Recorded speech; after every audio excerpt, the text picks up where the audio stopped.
Welcome into the sacred space of three spiritual besties. Grab a seat and join us for raw and unfiltered conscious conversations.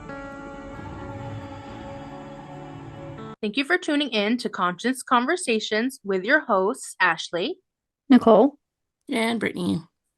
And today we're going to talk about what discernment means. And this podcast episode is prompted by a quote that I saw on Instagram that really resonated with us. And this quote is, "Doing all this healing so I can discern between the voice of my intuition and the voice of my wounds, and choosing wisely." And when I first saw that, I had like this visceral response, or like this body response to that, because that's quite literally what I feel like I've been attempting to discern this whole spiritual journey, this whole healing path for myself.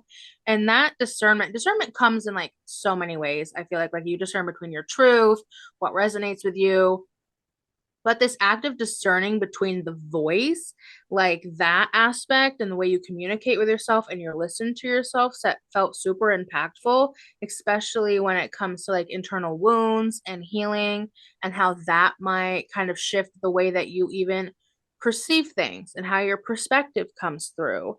So I really thought this would be a great episode to bring forward to you guys, and we all agreed it wasn't just me. And I'm not gonna sit here and be like, "Hey, it was me." But the voice of my wounds, what voice do your wounds have, and how much are you really listening? I think that's an interesting concept to kind of think about. Yeah, I think that for me with discernment, the way I discern things now versus learning and experiencing things is completely different.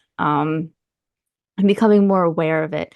Like when I'll kind of like hear that voice in the back of your head, and kind of figuring out, is that me? Is that my guides? Is that whoever you work with? Is that even just, a version of self, your higher self? Once you start learning who the messages are coming from, who the information's coming from, it makes it easier. And through that is just like practice, practice, practice for me. So, spiritual discernment for me is kind of more of like a process of understanding, not just myself, but how to process like the information that's coming at me from others as well. So it's like finding what fits within my own spirituality and what that looks like for me on a day-to-day basis. So for myself personally, I try to do it.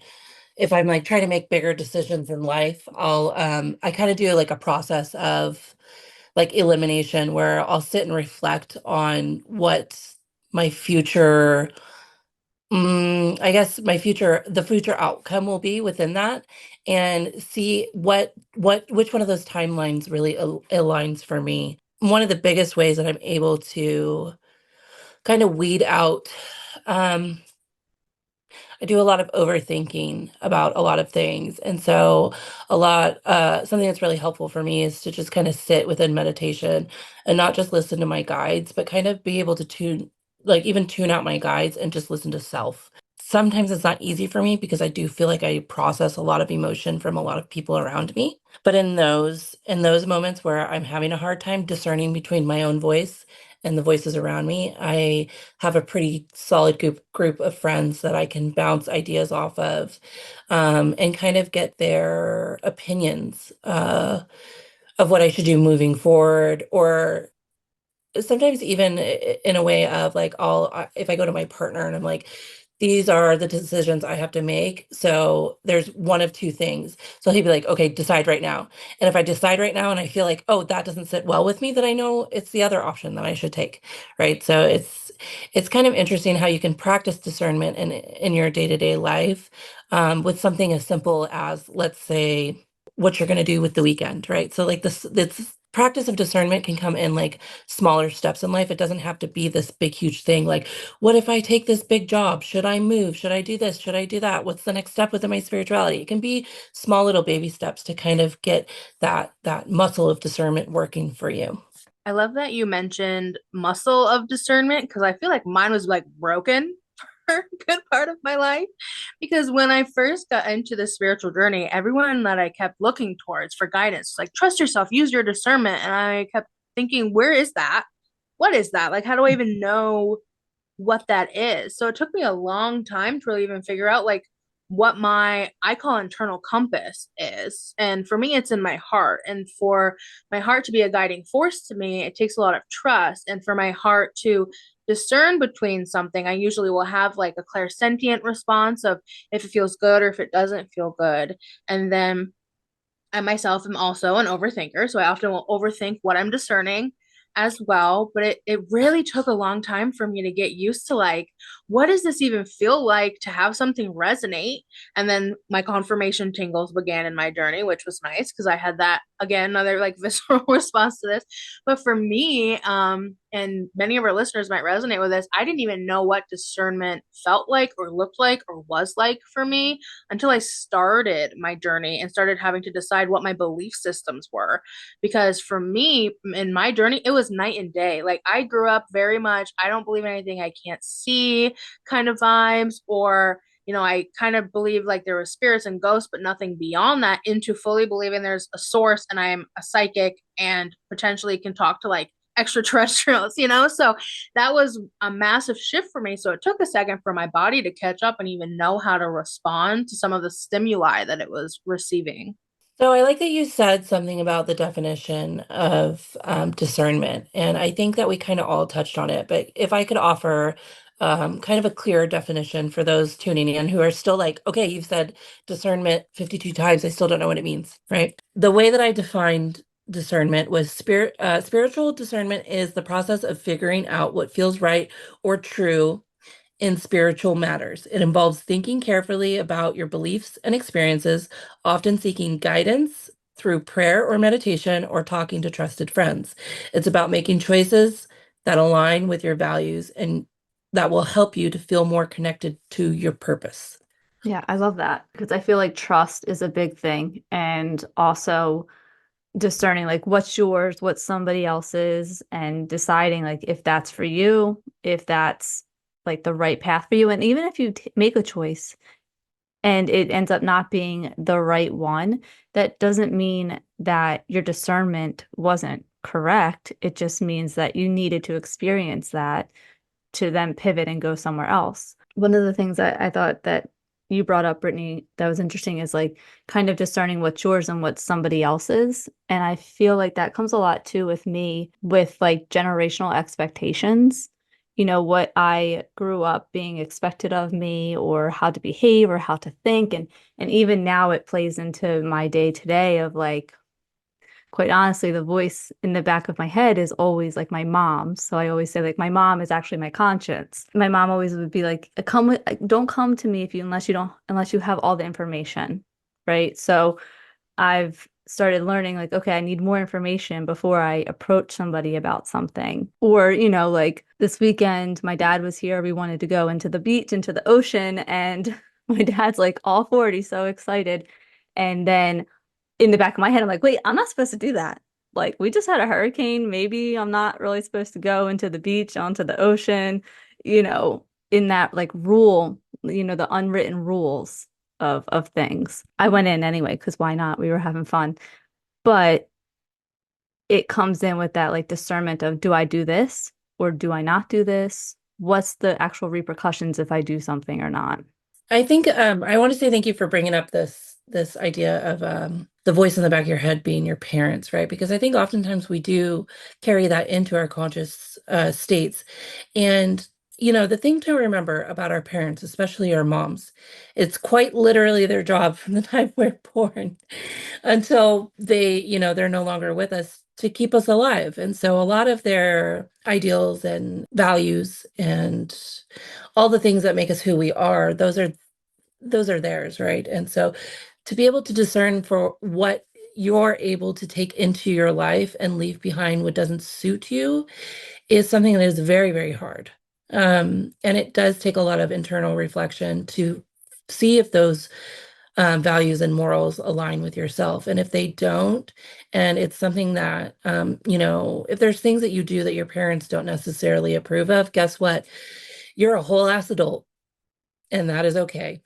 And I think that, it is really, really hard for us. I personally myself, I have really had a lot of reflection with this because my mother is not somebody who's in my life, and that is by my choice. I think if she were, I often think about times my father passed away about a month before my daughter was born, and I think about if he were alive today and he and my mother were a part of my life, how different of a parent I would be.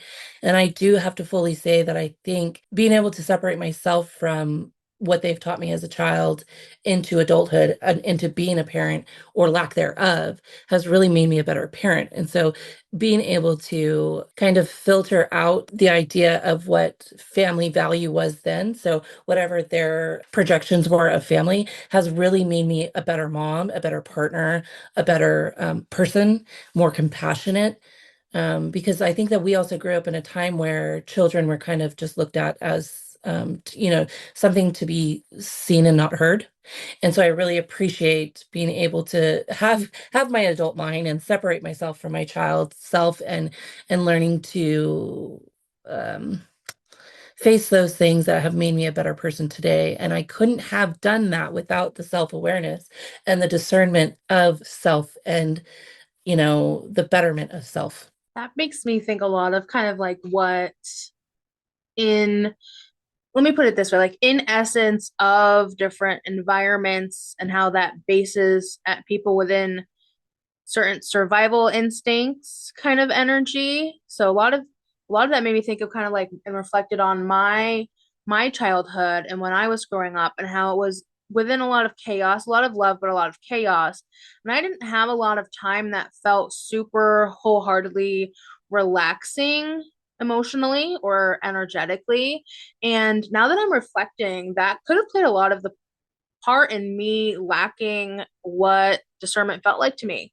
I didn't have the time to sit and necessarily decide or figure that out in myself until I was out of that environment. Environment definitely plays a role for sure in like how you're able to discern and separate from your own thoughts and your own feelings and what your body's feeling. Because I sometimes I think as I've been learning more and more about discernment within my gifts and how I go through life, Mhm. it is very much of like how I feel, like not only emotionally, but physically. Like, do I feel like chaotic and panicky, or do I feel like excited and calm?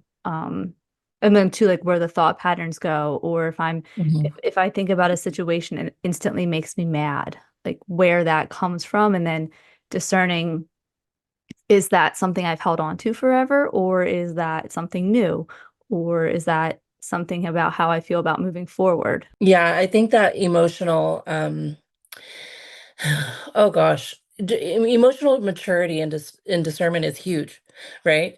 Because you have to be able to separate your emotions from the actual experience of whatever it is that you're going through. So if you're triggered by something and your innate reaction is to be angry or be upset, you have to look at why those things are occurring and why they're coming up for you. And oftentimes it's because of a past situation that you are being kind of tested to move on from, right?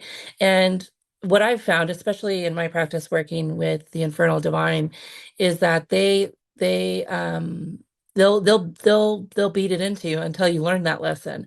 So, and I say that, it sounds a bit harsh, but and it's not. It's just you'll repeat those lessons over and over and over again until you can step outside yourself and understand what those influences are that are triggering the reactions that you're having.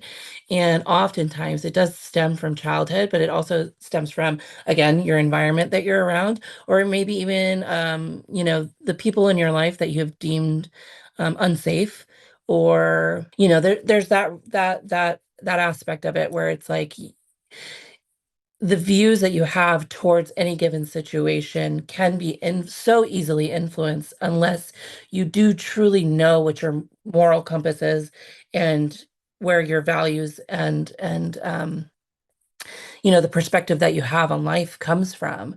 So it is really, really important if you are new to your spiritual awakening or spiritual practice, or shoot, even if you've been on it for many, many years, like some of us here have, when you find that you can't when you're having trouble with these types of things, it's really good to have that solid foundation of where your spiritual practice comes from. And I actually learned this from a mentor because she described it as like within your spirituality, you cycle through things and it's always a cycle. And you'll start noticing those triggers come up and you'll see how you could step outside of self and react differently going forward and from that moment on, or you'll cycle back into it, right?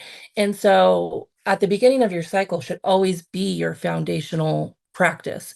What are your For me, Taoism was kind of it had a bit of influence in it, and it was from my mentor who actually did suggest it to me. So I really like the idea of that, and basically the easiest way to explain that is just kind of always existing in a perfect state of balance and just understanding that things come and go, and to just be able to kind of when things are going a little bit more chaotic in my life, like I'm just getting through a cycle where I was like, I don't know. I always go through these cycles where I'm like, like I just don't want to be around anybody. Everybody's bothering me. Everybody irritates me. And then it's like I wake up one morning and I'm like, oh, I'm back. Here I am. Here's me. Here I am. And I find that when I'm snapping back, it's because I have moments of reflection of my foundation, which is like you don't have to have so much on either side of the spectrum here with anything. And so I guess the way that I'm kind of trying to relate that to discernment is just understanding where that is coming from with you and within you. I really enjoy what you talked about, how when these different wounds might come to the surface in certain like circumstances or with certain people or with certain like mentors being able to assist you in bringing them to the surface. Because just to share like some personal information, when I first got into a relationship, it did not end very well. So I had a lot of like abandonment wounding that I wasn't even aware was there until I met my husband, who was so in love with me that it petrified me and it highlighted so many wounds for me that I was so blinded by trauma that I could not discern what was the right decision for me. So it was a while where I was back and forth of if this was even something that was meant for me just because I was so confused by the amount of healing I was experiencing. It was rough. Like I'm not gonna sit here and be like, oh, it's la di da, like we're great. We've been married 5 years now. We made it through it, but I'm blessed that he stuck through that because I was very unsure of how I could operate in a love like that just due to past wounds for myself. And my intuition was so overclouded by triggers that I couldn't even discern between the two. And this was before I really started like my healing journey and when I just had a lot of angst against the world and anger, and I would just kind of take every day by the horns and just bulldoze through.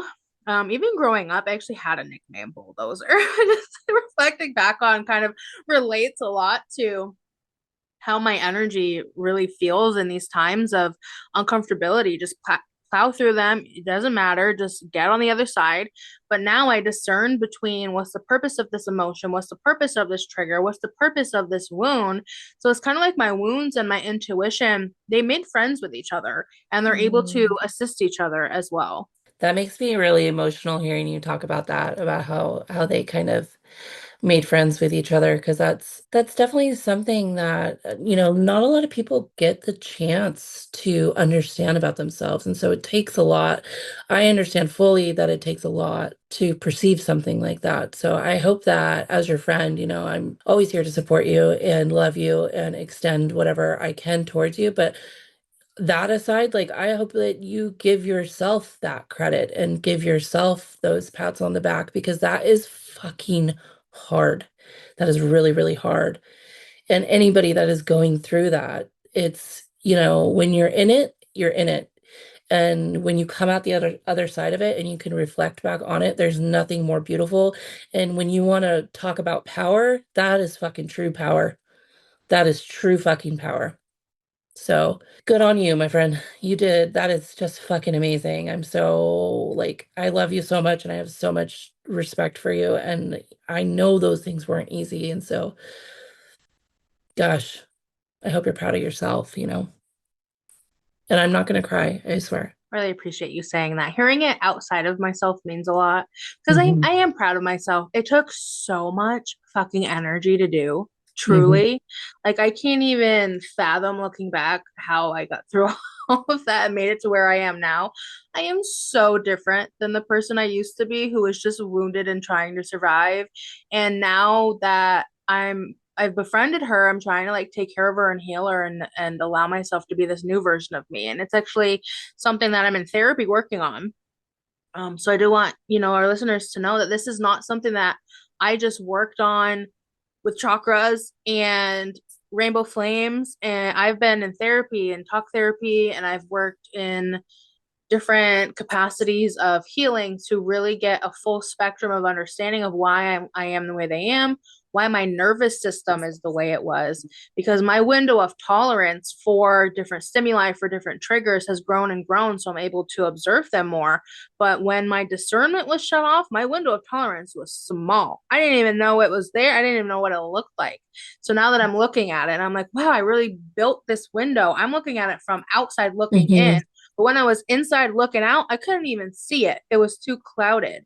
It's one step at a time, truly. Yeah, I love that you brought that up, Ash, that you've been in therapy and different outlets for yourself. That's also something I kind of wanted to talk about too with discernment, as far as like working with people and discerning like who's actually the best fit for you. Like you can go to a therapist, and if you don't like that therapist, if it doesn't feel like it's the right one for you, it's okay to go to somebody else. And also too, like when we're working even with energetic healers and spiritual healers, discerning who has the best energy for you.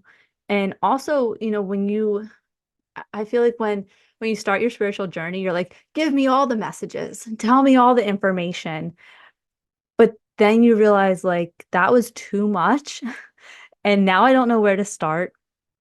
And now I'm at the point where I understand it all, but I need to go back and like start all over because I now can perceive and understand the messages completely different than how it was before. Even just the healing, like if you get Reiki or, any type of holistic healing, always do what's best for you.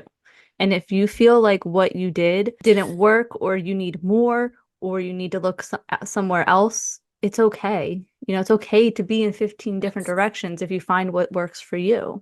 Yes, I wholeheartedly agree with this, Nicole. And I actually want to give an example of something that happened to me of recent over this last year. There is, and it's I'm not speaking ill of anybody. It's just something that they did unintentionally. But it was there was a healer that I went to, and I had been going to for a while, but I didn't get very many readings from him. I really liked all the information he had. But when I would work with him energetically, I always had in the back of my head, like, oof, something just doesn't sit well. But I didn't listen to it. I didn't listen to my intuition. I didn't use my discernment. And I was talking with, actually, I do remember a time, it's so funny now that I'm remembering all this. There was a time that I got some energy work done from him, and then I went to Ash and I did the same thing, but I did a cleanse with Ash.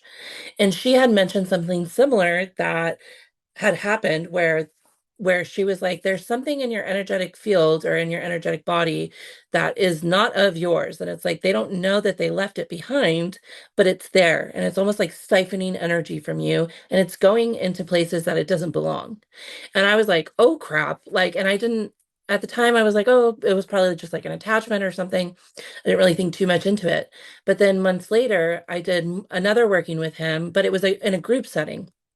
And I was like, okay, like I really did, and I still really do enjoy their content, and they have a lot of great information.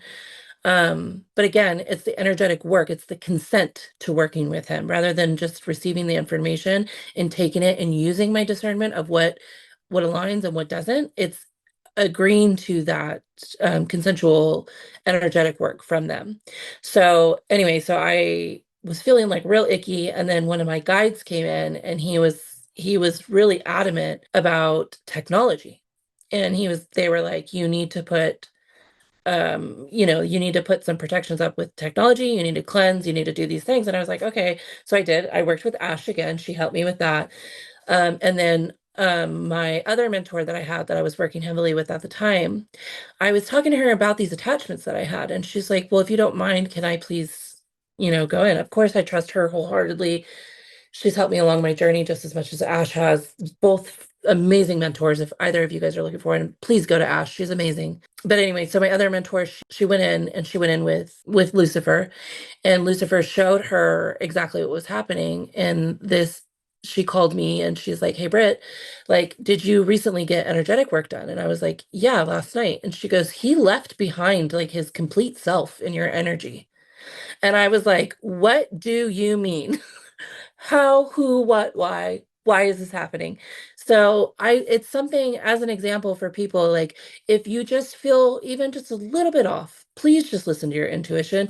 And if you end up being wrong and about the person, who cares? Just keep yourself safe. Like, especially when dealing with your energy, it is so sensitive. It is, it really does play a part in our everyday life, you guys. Like, it truly does. Like, just be aware of who you're consenting to and why you're consenting to them and what you want from working with them, right? So Nicole touched on this idea of, when at the beginning of our spiritual journeys, we want all the information. We do, we do, we do.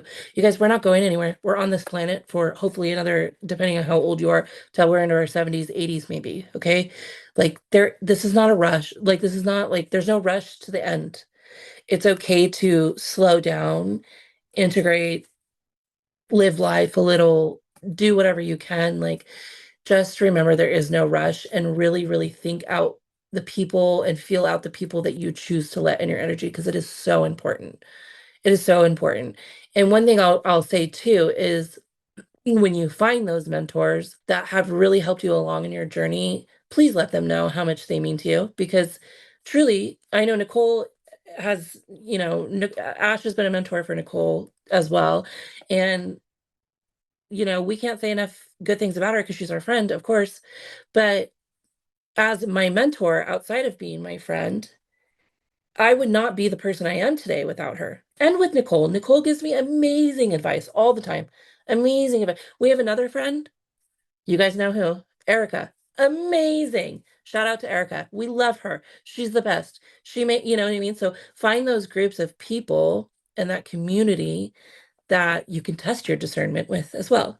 Ash gives me advice sometimes, and I'm like, "I love you. I respect you. I believe you, but that's not going to suit what I want going forward. So love you. Thank you." And I move on from it. Just because you get the advice or you get, the answer you even want to hear, doesn't mean you have to take it.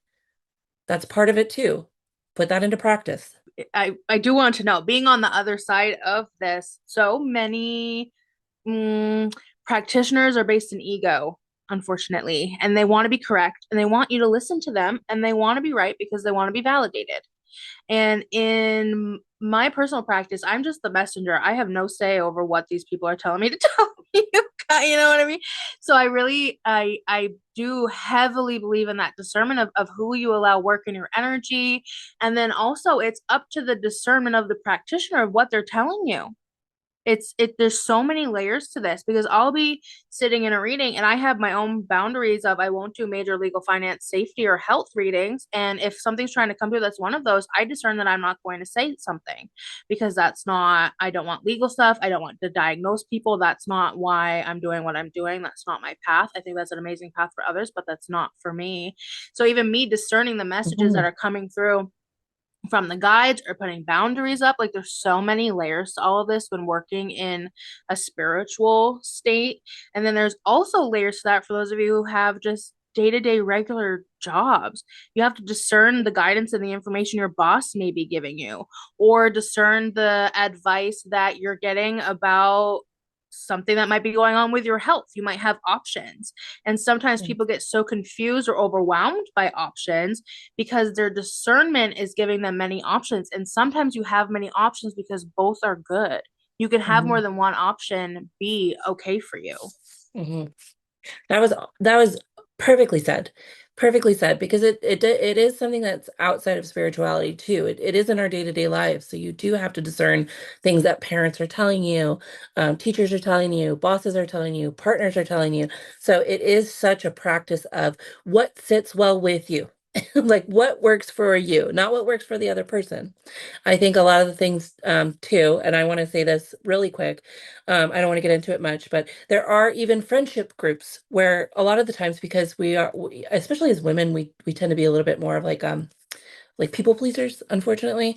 And not everybody is like that, but I've seen it a lot with my female friends more than my male friends. But we don't ever want to hurt anybody's feelings. So oftentimes we'll stick around in these friendship groups because we do love and care for the people, but even though they don't serve us in the best way, right? So we stick around because we don't want their feelings to get hurt. We don't want them to feel unsupported. We don't want them to feel alone.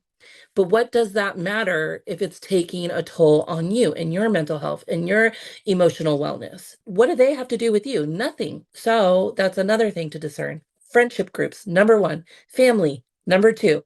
So these things are there's so much work to be done with it. But once you're a little bit more seasoned in it and you've had the experience of it, it does become easier because now you understand exactly the outcomes you seek, right? I have a funny little tada I want to share that I thought of. It's a little bit of just like an ego thought, so don't take this as like spiritual advice to anybody. But the reason why so many feminine energies are hesitant to speak up, stand up, is because you were probably burnt at the stake for it at one time. You might not have even been. So many witches' wounds are feminine wounds, and so many energies of that sort are carrying so much trauma quantumly from past lives of just being prosecuted for standing up for themselves or ruffling somebody's feathers or ruffling the wrong person's feathers at one time. So I think it's so impactful and important of when you're discerning and you have action and you're all of a sudden like, ooh, this action's like kind of scary. I don't want to ruffle any feathers. Sometimes that's quantum healing that's coming in, and that could even be a wound that's coming up and trying to befriend your intuition of, hey, we know our actions based in this and we know there's a wound around that. Let's work together to heal it. I think that's such a good point and a good reminder too to remember about, our energy and that we may have experienced something similar and we're being shown it again to heal it and to move on from it and to expand and grow from it. I guess one of the things I wanted to ask you guys if there is something that you did or would recommend for someone to start learning their discernment, to start playing around with it and seeing what works for you. For me, one of my ways was doing card readings for myself. I would call in like my ancestors or my guides, and for me, for myself, how that works for me is I can feel on my body where the energy comes in, and I've assigned that part of my body for that energy. So like if I'm dealing with ancestors, it comes in on my right side. If I'm dealing with my guides, it's on my back. So things like that, that was really helpful for me. And then also just paying attention, being mindful of choices I'm making and what was the outcome of that choice, like kind of really reflecting on my life up until now. That's really cool, Nicole. I really like that the physicality of that because I don't receive a lot of physical confirmations for anything. Not often. I can't say that I never do, but not often. My all my stuff is typically like clairsentient or claircognizant, I think. I hope I'm saying that right. But so I like to do like a little I'll offer like a little four-step type of evaluation you can do for yourself. So the first thing I think this is more for like these bigger decisions that you have to make in life rather than just like day to day. The first step is going to be reflect. So reflect on what the outcome is that you seek within any kind of bigger decision in your life. What does it look like for you? What does it look like for the people around you? How also take into consideration their feelings as well if it's a bigger choice. Reflect upon the outcome that you want from it. Okay, so two is going to be to meditate with it. Call in your guides, call in your higher self, or just sit with yourself and see what that feels like in meditation and picture yourself. Picture that future timeline of yourself. What feels best for you? And then the third is going to be if you feel like you need. Some people don't often like input, but I like to talk it out with my friends. I'll talk it to death. Sometimes I hate hearing my own voice because that's how much I'll freaking talk about something. But, consult friends, trusted friends if you need. A lot of the times, like I mentioned before, I'll leave it in my partner's hands and I'll be like, I have to make these decisions, which is better for me. And then he'll be like, okay, pick one, two, three, and then I'll pick and I'll be like, oh, I like that, or oh, I hate that. So then I know. If I pick the wrong one, I know that it's the other that I go to. And four, it's going to be evaluate. I'm a big feeler, so I'm going to evaluate my feelings. I'm going to sit in my feelings. I'm going to notice the emotional responses that I have to things, and the idea of what these projected outcomes look like for me. So by like combining all of these, I'm able to see like what is the best, what is most aligned to that future self that I wish to be or that I'm seeking. And then look, if this all fails and I make the wrong decision, I have this really like amazing life that I live that I get to just try it again. So don't be afraid to fail or make the wrong decision either. If you are testing your discernment and your discernment is wrong, don't judge yourself. Who cares? You get to keep trying. It's the beauty of life. You just get to pick up and try it again. I love that because that's kind of how I'm like sitting here trying to think.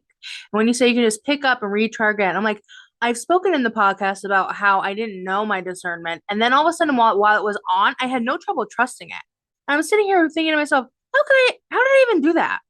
All of a sudden, it wasn't there. And once it was there, I was like, okay, cool. Now you're here. I'll just rock and roll with you. So I'm like really sitting and thinking like, what did I do to do that? Like I'm trying to like reflect and think back. And I truly think that so much of it, again, for me in my journey, was during the pandemic, and I had so much time. I had so much time on my hands for this transition of in my past life, meaning like literally this life, the old version of me, she would make decisions out of like ego, greed, jealousy, trying to like better her life herself. And she had strong boundaries, but she had not much empathy. She did not really care how other people felt. That got her in a lot of successful, but sometimes also sticky situations. So then when empathy and feeling and being sensitive started coming into my life, I was just like buried by mountains of emotions of regret for the past. And I really think that that regret helped me discern how I felt about myself. And that was the first stepping stone to me discerning how I felt about anything else outside of me. Because I felt so like sourpuss about myself at the beginning that I was like, how am I even going to live the life of being the version of me I am? I'm like disgusted with myself. And Mhm. then I had to pick up by the bootstraps and change my life because if I was that fed up with who I used to be, I did not want to be that version of me anymore. So Mhm. then I had to discern and shift and just really become a space of honoring myself. And then, of course, we had the pandemic. So I sat with myself for hours and hours meditating, and I connected quickly with my guides. I Mhm. randomly did like a rando nodding thing, and I was like, if you exist, let me know you're here. And I saw a dragon in the cloud, and it's history from there. I've just really used the dragons to help my discernment since then. Channeling was always easy for me. I don't want people listening to think I'm just gonna pick up my guides and like communicate with them. I don't know why or how, but I just instantly was able to channel my guides, and they helped me with my discernment a lot. Something I heard you mention today that really made a lot of sense to me was somebody asked you on your life, like, how do you trust yourself? How do you know? And you're like, it comes from your childhood, and it does. And so a lot of this work that you do spiritually, you do need to work with a therapist in conjunction to expanding within your spirituality. And I've been to a few therapists. I know that I need to go back to therapy again. But it's just, it's another tool that we're able to use to help us along in our journeys, and there's nothing wrong with it. And it's, you're talking to trained professionals who can help you work alongside yourself in this. And so trust is a big part of discernment. I struggle with it. Trust is my number one issue. I know that I have a lot of work to do there. I don't even trust my guides at times, which is wild, right?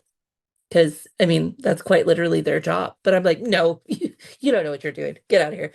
But I think a lot of discernment is trusting yourself, and you also touched on like the past version of yourself. When I was drinking, listen, I had a good time. Okay, I was a good time.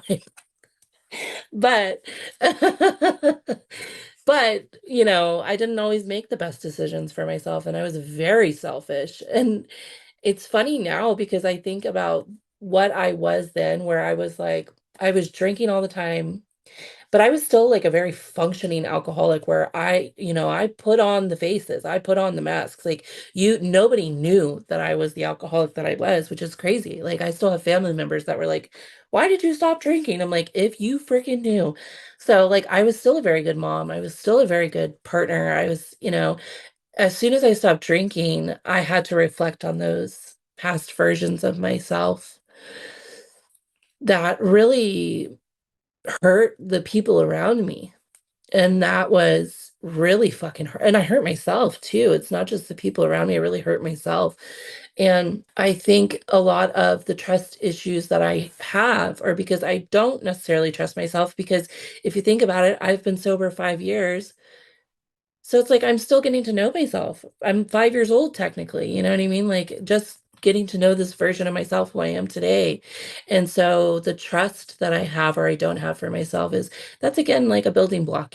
I do find validation in signs or through friends and stuff like that. And so I try not to seek validation outside of myself. Like I try not to ask my friends too often about like spiritual things like readings and stuff like this, but I do really enjoy their input more. It's funny when I do my readings, I often find myself wanting to hear the negative rather than the positive because I'm like, I can fix the bad, but if I'm good, then what the fuck am I? Like, where do I go from there? Right. So it's like being able to sit within that energy of knowing that I'm good enough right then and there. That makes me real uncomfortable, y'all. Like, that ain't it for me. So, I think that kind of just goes back to like discernment is all about trust and getting to know yourself and loving yourself and forgiving yourself of all past misconducts that you might have, whether they were fun or not, are not deemed socially acceptable. But yeah, it's a real bitch, this discernment, but it takes a lot of practice. It takes a lot of practice, but you'll get there. Anybody can. We would like to end this episode on a affirmation. And the affirmation that we chose for this discernment episode is I clearly, distinctly, accurately, and immediately distinguish between what things actually are and how things seem to be. I have highly advanced intuitive discernment. Love it. You I sure love do. We all do. We got this with practice. Girls, it's that time. We're going to wrap up. Thank you for tuning in to today's episode and expanding within conscious conversations. We now close this sacred space with love and gratitude. Don't forget to like, share, and subscribe to stay connected.